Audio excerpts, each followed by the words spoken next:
The 24th of July, 1943. Western Pacific, north of the Caroline Islands. Spray slashes across the open periscope shears of USS Tenosa, SS-283. As the boat noses up to periscope depth, the sea, a hard, flickering mirror that throws light onto Commander Dan Daspit's eyes. Range 800. Angle on the bow, starboard 90. His voice is flat, practiced, as the torpedo data computer clacks like a sewing machine in the cramped attack center. The target, an immense tanker steaming heavy, her wake fat with oil, moves like money across the lens. In the control room, the air tastes of battery acid and diesel ghosts. A yeoman squeezes between shoulders to pass a message aft. You can hear every man breathing. Stand by, fire 3. Fire 4. 2 mark 14 seconds leap from the forward tubes, the whole hull shivering as their weight departs. Daspit ducks back to the eyepiece. The seconds stretch. Tenosa rides the swell and dips. The line of sight ticks down the tanker's plated hull. Then, 2 sharp flashes right where the silhouettes of torpedo tracks should bloom into ruin and nothing. No boom. No roar. The tanker doesn't even flinch. Duds, someone says, incredulous, the word half-whispered like profanity in a church. On the plot table, grease pencil lines waver under red light. A radio man's knuckles have gone chalk white on his headset. Daspit swallows the fire that wants to rise in his throat and says only, "Reset bearings. Flood 3 more." Tenosa stalks. Another run. Fire 1. Fire 2. Again the flashes. Again the dead thud of nothing. Through the scope, Daspit watches spray slap the tanker's plates and slide off as if the sea itself refuses to explode. He thinks of men he knows, captains who have lined up shots that would have written their names on charts, coming home with stories and no tonnage, and a shame that is not theirs. He thinks of the Mark VI magnetic pistol that promises miracles and delivers tombstones. He thinks too of the depth settings that lie, of contact exploders that crumple when they meet steel at a perfect 90. Hours pass in slices of calculation. Tenosa runs in again, one more try, a clean angle, near point blank. The torpedo strikes true, right under the bridge. A dull clank, like a hammer on a distant rail, and the fish caroms off the hull and jets away harmlessly, a wicked joke, disappearing into the blue. In the bow, a torpedo man leans his forehead against cool steel and mutters, "What in God's name are we shooting?" When Tenosa finally limps into Pearl, with photographs and a log that reads like a lawyer's brief, and a captain whose anger has hardened into clarity, Vice Admiral Charles Lockwood listens. The story is not new. It is simply undeniable now. In an office that smells of paper and salt and too much coffee, he orders tests, not hand-waving in a stateside lab, real shots in Hawaiian water, where sailors can watch and measure and pry open the truth. The first rounds show the old lie in hard numbers. Mark 14 seconds running deep by a scandalous margin. The next tests, set to correct depth, and with the miracle magnetic device shut off on Lockwood's say-so, reveal the second sin. The contact pistol fails exactly when it ought to succeed at square. Perfect hits where inertia crushes delicate parts instead of triggering them. In the torpedo shops, petty officers with scarred hands file, shim, and rebuild. Springs are swapped. Firing pins are reshaped. The magnetic feature is ordered left cold. The contact pistol is strengthened and simplified. Depth settings are trued to reality. And in the boats, men who have learned to distrust their own weapons like a dog that bites its handler begin, cautiously, to believe. On USS Wahoo, on USS Bowfin, on USS Harder, and hundreds more, skippers brief their crews with a new restraint in their voices, the kind that comes from hope tempered by scars. "We'll shoot electrics when we need silence," they say of the new Mark 18 seconds trickling into the racks, no steam, no bubble wake. "We'll shoot steam when we need speed," they say of the Mark 14 seconds whose hearts have been corrected. We will aim for results. The first patrols after the fixes feel like a muscle-long clenched learning to relax. Off Truk and in the Bismarck Sea, freighters die the way physics says they should, holes where buoyancy ought to be, the bow tipping in a slow, reluctant nod.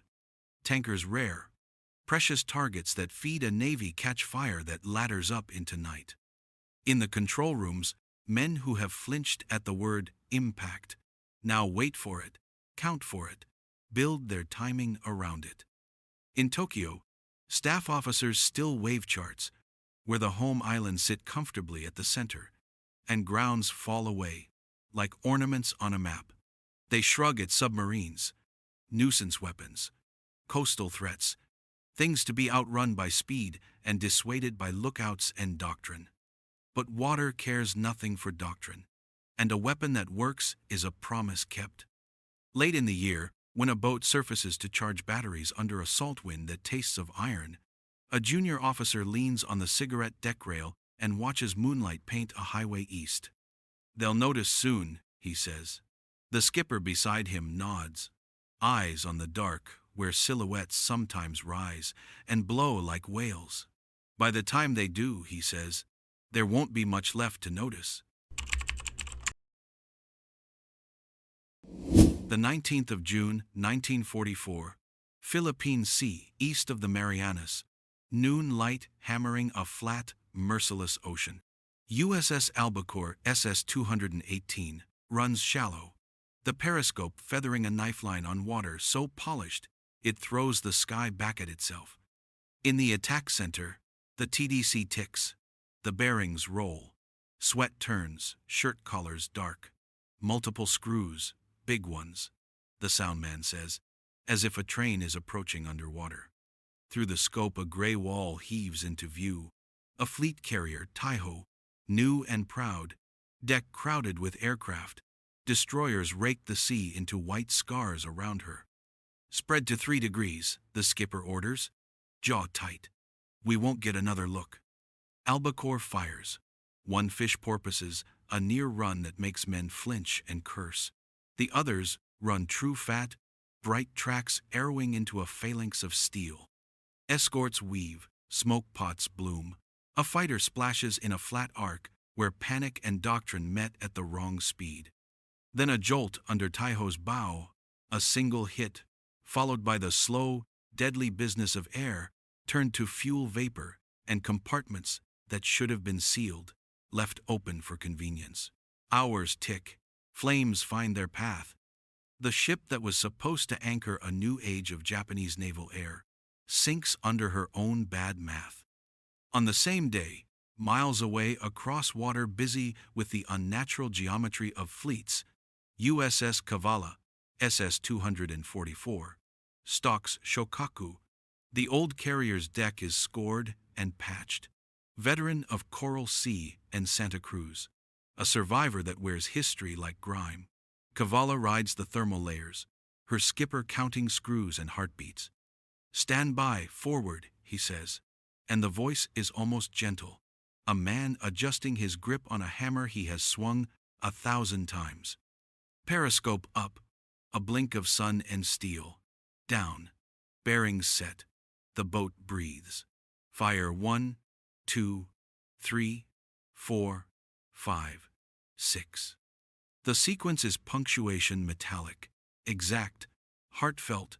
Mark 23 steam torpedoes, this time fast, blatant, their wakes like white handwriting across a blue ledger. Destroyers wheel, depth charges drop, and Kavala takes the elevator down into a cramped, hot hell where bulkheads ping and the boat listens to the world through shudder and sound.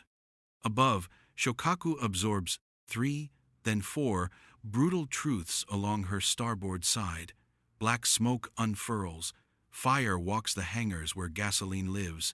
Sailors run and vanish into a brightness too white for eyes. In Tokyo that evening, officers trace the day's reports with shaking fingers. Taiho gone, Shokaku gone. A staffer writes the words on a board and pauses, chalk turning his fingers dusty. He is old enough to remember the laughter in 41, how the Americans were rowers in a race they did not understand, how their submarines were slow, blind things that snatched at stragglers. He looks at the board again and sees not two names, but a seam that has split. A navy meant to be fast and decisive, now forced to feed itself oil and planes through straits patrolled by patient knives. At sunset, albacore drifts just below the surface. Diesel fumes, sweet and foul in the air as batteries take their charge. Men pass a coffee mug and do not speak much. Kavala creeps along the thermocline, blinds drawn, the metallic stink of fresh depth-charged chips painting the deck. In both boats, the men think not of triumph but of habit. Bearings, reload, listen, trim. Above them, the sky is clean, indifferent, absolute. But on the routes from Borneo and Sumatra Balikpapan, Tarakan, on the lifelines that connect black oil to gray ships, the calendar turns into a ledger of subtraction. Convoys change patterns, more escorts, tighter formations, zigzags scribbled by men who will grow to hate pencils. American boats answer with new habits of their own. Coordinated attack groups, wolf packs with radio discipline and a shared appetite spread along the Luzon and Formosa Straits like a tripwire. SJ radar paints night into lines and dots. HF, DF fixes shout to skippers where to wait. Ultra and the Maru code whisper when a fat target will leave port, and which escort commander sleeps the least. The sea grows crowded with intentions. That night, in a dark ready room afloat on a carrier that has not burned, a junior pilot asks a question he regrets as soon as it leaves his mouth. Sir, if we've lost 2 carriers and the tankers are thinning, how do we keep flying? His squadron leader, eyes edged with salt, and something older, shrugs. You fill what you can, he says, and you hope the ships reach you. He doesn't say the rest. That hope is not a tactic, and tactics are the American talent today. By morning, the water has moved on, as it always does, but the wakes of 2 carriers fade into a type of silence that sounds like hunger. The 23rd of October 1944. Night, South China Sea, black sky, blacker water, stars cut sharp as frost. 3 U.S. submarines, Gato class, shapes that smell of paint and sweat, run on the surface, in loose line abreast, aluminum-painted SJ radar antennas rotating with insect patience. The lead boat rides the swells like a predator. On the bridge, an officer cups a TBT binocular mount and murmurs bearings as faint pips start lining up on the radar repeater below. There she is, the skipper says. Convoy, tankers in the middle, escorts on the rim. We'll take the middle. Radio discipline is a string pulled tight. Low power, short bursts. Code words that have already soaked into men's bones. The 3 skippers divide the box like butchers. Left, center, right. In the radio room, a radio man closes his eyes and breathes slow while the tiny spark gap hisses and then falls silent. Below, torpedomen check warheads with a tenderness that comes from memory. Safety wires, exploder screws, contact pistols secured and set. The rack holds a mix. This patrol Mark 14 steamers up forward, Mark 18 electrics aft. We'll lead with the quiet ones, the XO says. Use the steam when the shooting starts. The convoy looms a floating city of silhouettes, superstructures layered like mountains, the slow beating of engines coming up through water to touch the bone. A Japanese destroyer on the near quarter slides past like a wolf on a fence line. Lookouts hunched under white hoods, searchlight shutters blinking once, twice. Somewhere in that darkness, a petty officer holds a mug of bitter tea and tells himself he can hear the difference between empty sea and a submarine wake. He cannot. Left full rudder. Come right to 270. The lead boat crosses the line of bearing like a man stepping into a doorway, all strength coiled, all attention forward. Bow caps open with a soft, mechanical sigh, like someone deciding to speak. Tube 5. Fire. The boat lurches like a struck animal as the first Mark 18 leaves. A whisper run, no gleaming trail to warn the escorts that arithmetic is inbound. Tube 6. Fire. Tube 7. Fire. The control room crew bends closer to gauges, as if warmth can be found in numbers. The first hit is not a sound, but a sense, the way the sea itself seems to say yes. Then the rumble arrives, far and round, the tanker's flank punched open. Flames climb, oily and orange, yet in black and white, they would be the color of snow seen under a black sun. The second boat angles for the rear quarter. Steam torpedoes now, their wakes uncoiling like chalk lines on slate. A freighter tries to turn away and presents the perfect, pitiless target of a long run down the length of a hull. Steady, steady fire.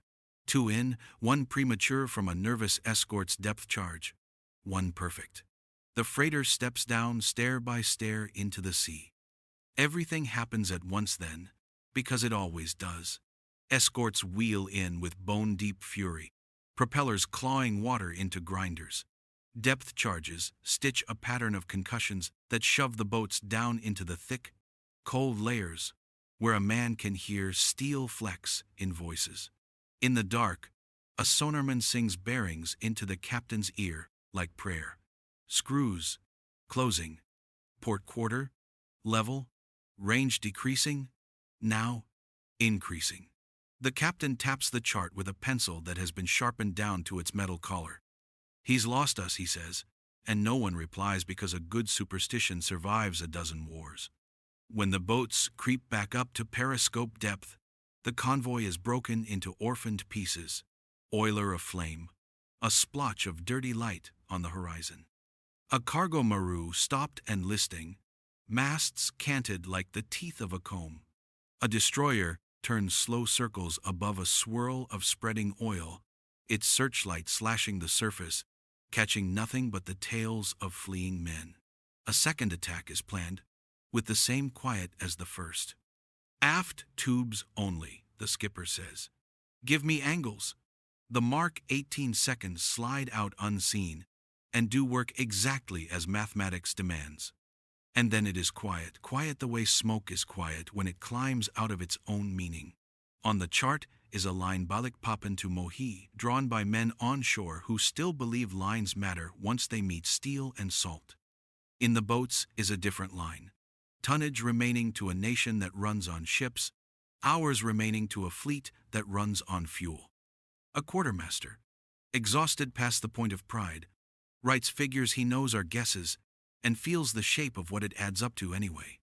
On Formosa, in a harbor that smells of mud and char, sailors unload drums from a wrecked oiler that a tug dragged into safety, if safety is the right word. The drums clank and scrape. Each one is a sortie, 2 training flights, a day's steaming for a destroyer already worn to its bolts. A lieutenant scratches his scalp and looks at the pile and tries to turn it into a schedule. In Nagoya, a factory foreman walks to the end of a line where machine tools sit quiet and not for lack of workers. He folds his hands and waits for trains that will not come because ships that carried the train's coal and diesel lie on the floor of a sea that looks so calm from shore. By dawn, the submarines are ghosts again. Diesels rumbling under a sky turning pewter antenna wire, humming, deck wet enough to wash the night off their boots. In the log, a hand writes the cold sentences a future historian will use, and a radioman keys a burst so brief it is almost a breath. Somewhere, a staff officer circles numbers and draws a smaller curve around Japan.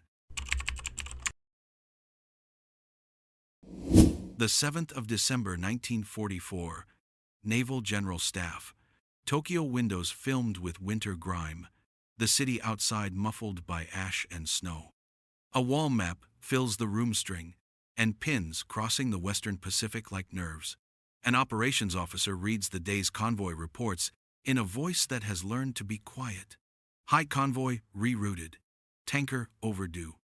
3 freighters failed to signal after Typhoon Cobra. Submarine sightings in the Bungo Suido. The admiral at the head of the table rubs the base of his thumb and watches the strings as if they might move back into the positions they once held.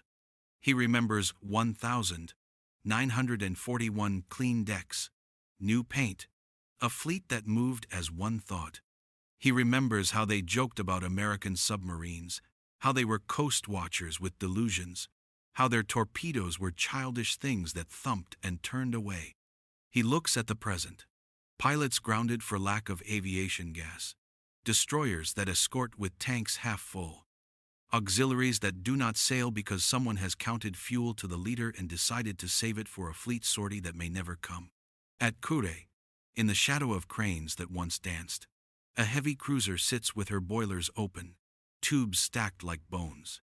A yard worker lifts his cap to wipe a forehead scratched white with paint flecks and says to no one, "Even if we finish her, where would she go?"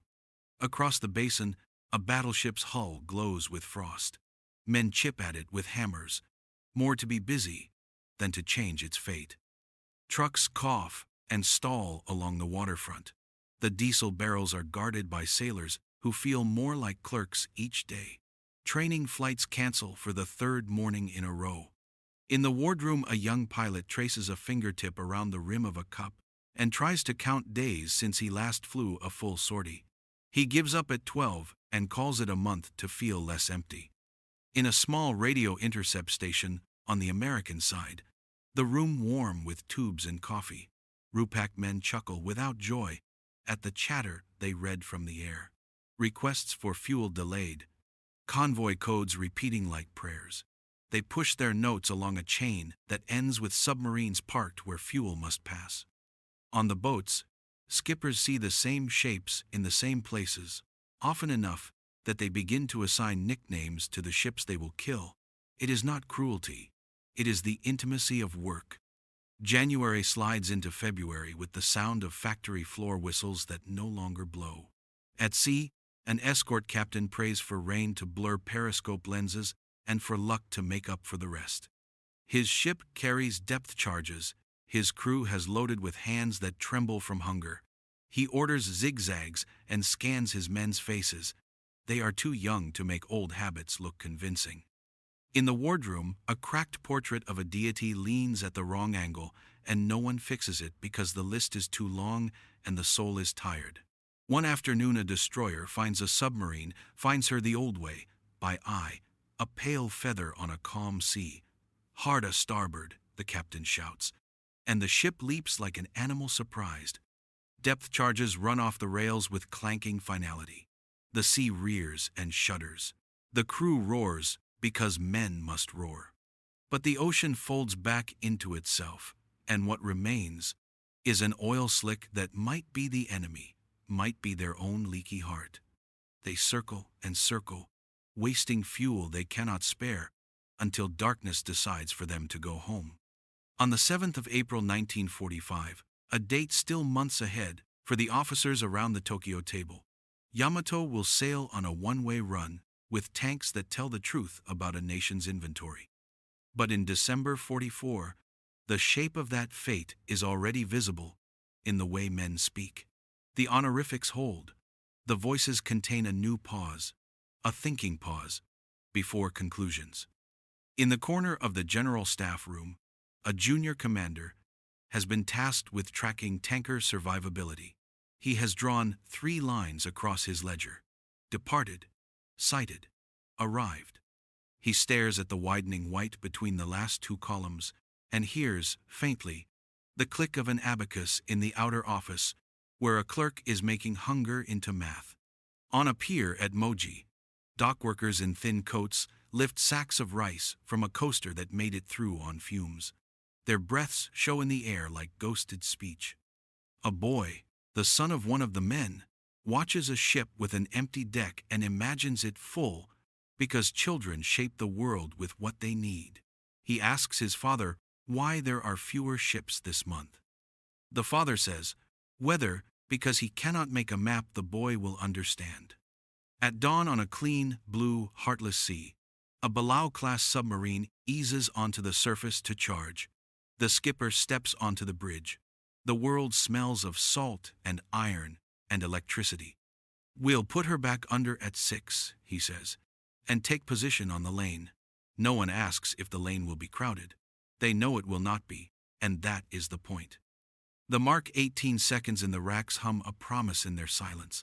The mark 14 seconds wait like dogs that have learned their names. On a not quite dry log page, the quartermaster writes the date carefully and leaves space. He has learned that today will add something.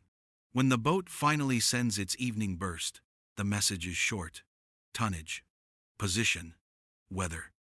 The sea, as always, is a study in indifference, but the message travels anyway, under stars that are nobodies and over a seabed that now keeps the inventory. Somewhere, a staff officer hears his own breath inside his head and realizes he has been listening for engines that will not arrive. He reaches for the chalk and draws a smaller circle around home.